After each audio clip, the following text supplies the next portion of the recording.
Hi, I'm Dylan Willaboom and welcome to my front yard native plant garden. Excited to show you guys around, and I'm just gonna start, So we've got some Cornus Florida here, and it's a cultivar, but I really love the fall color. I've got straight species, I've got cultivars on the property. We've got sky blue aster, New England aster, we got prairie smoke here, we got Echinacea pallida, pale coneflower, campanula, rotundifolia, awesome plants here. And we really like having native plants in our yard because it attracts so much nature. There's always so many insects, and we get goldfinches every day and hummingbirds. We got some Hamamelis virginiana, some witch-hazel here. We got mountain mint, coreopsis. If you look closely down here, we've got some butterfly milkweed going to seed, some different types of solid dago, and we have a lot of biannual sundrops kind of seeding themselves out throughout the garden.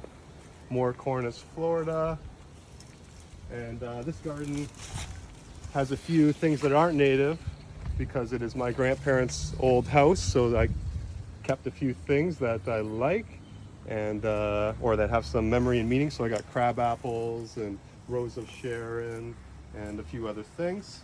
We also grow orchids in here. Our native dryland orchid, which is a lady slipper orchid with the yellow flowers. And we have Carex pennsylvanica. We got wild sarsaparilla, lots of wild geranium, just like a ton of native plants.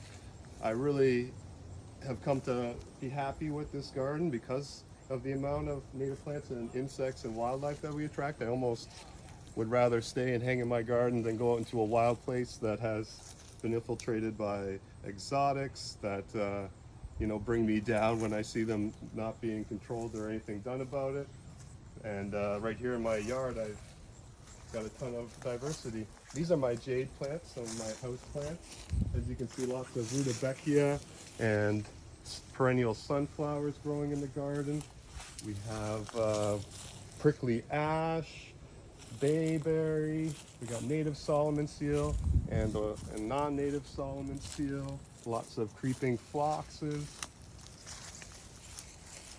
We got some non-native crab apples here and some hydrangeas that are native to the southern United States, oak leaf hydrangea. We have eupatorium, this is late bonset here, and we got lots of wild ginger and bloodroot. There's just so much diversity in this small suburban garden. Happy to share it. Got lilacs and mulberries that are not native. And here's our native Solomon seal. And you can see our spent seed heads of our Symperpedium orchids, which I really get a lot of pleasure out of having and displaying here at the front of my yard. Another cool plant we have is Staphylia or bladdernut, sitting up here right at the front of our house. We also have foam flower, many species of Carex other than Pennsylvanica. And we have penstemon here. We got hairy, as well as digitalis, foxglove, beard tongue.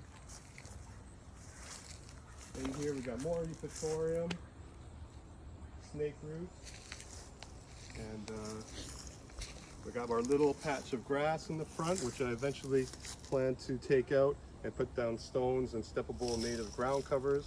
We have nodding onion here, Rus aromatica, and this tree with the beautiful big leaves is Magnolia acuminata, cucumber magnolia, which is an endangered species here, or a threatened species in Canada.